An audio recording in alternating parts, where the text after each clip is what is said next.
વાઘોડિયા સહિત તાલુકાના ફલોડ, વ્યારા, મઢેલી સહિતના ગામોમાં ઇમામ હુસૈનની યાદમાં તાજિયાની સ્થાપના કરવામાં આવી હતી।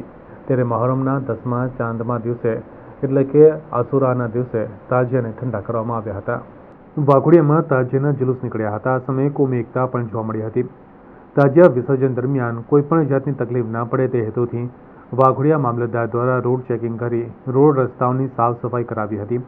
સાથે સાથે રોડને ખુલ્લા પણ કરાવ્યા હતા તેમજ તાજિયાના જુલુસ દરમિયાન હાજરી આપી હતી। બીજી બાજુ તાજિયાના જુલુસના રૂટ પર ટ્રાફિક સમસ્યા ન સર્જાય તેમજ વાહન ચાલકોને તકલીફ ન ઊભી થાય તે માટે પોલીસ વડા આનંદ રોહને વાઘોડિયા પોલીસ સ્ટેશનના પીઆઈ પૃથ્વીરાજ જાડેજા સાથે રૂટ વિઝિટ કરી હતી। વડોદરા ગ્રામ્ય એસઓજીના પીએસઆઈ, ગ્રામ્ય એલસીબીની ટીમ તેમજ વાઘોડિયા પોલીસ સ્ટેશનના સ્ટાફ ખડે પગે હાજર રહ્યા હતા અને સરાહનીય કામગીરી કરી હતી। કતલની રાતના સમયે વાઘોડિયામાં તાજિયાના જુલુસ નીકળ્યા હતા। વાઘોડિયાના જૂના અખાડા, નવી નગરી, ગાદીવાડા ફળિયામાં સ્થાપના કરવામાં આવેલ તાજિયા તેમજ મીના પાર્ક, દાતાર લોજ ફળિયા, જીયામિયાની ચાલીમાંથી તાજિયાના જુલુસ નીકળ્યા હતા। જુલુસમાં મોટી સંખ્યામાં મુસ્લિમ સમાજના લોકો જોડાયા હતા। તાજિયાના જુલુસ દરમિયાન ટ્રાફિક જામની સમસ્યા ન સર્જાય તેમજ કોઈપણ પ્રકારની અડચણ ન સર્જાય તે માટે વાઘોડિયા પોલીસે પણ બંદોબસ્ત ગોઠવ્યો હતો।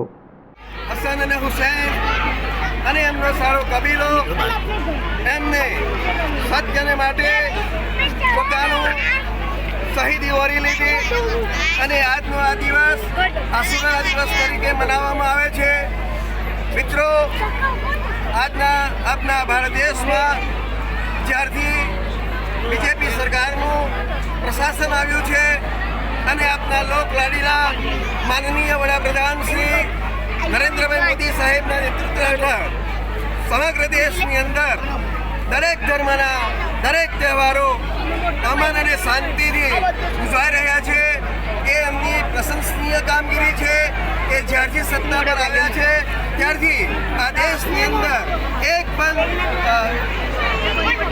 કોમી ઇખલાસથી એના તહેવારોની ઉજવણી થઈ રહી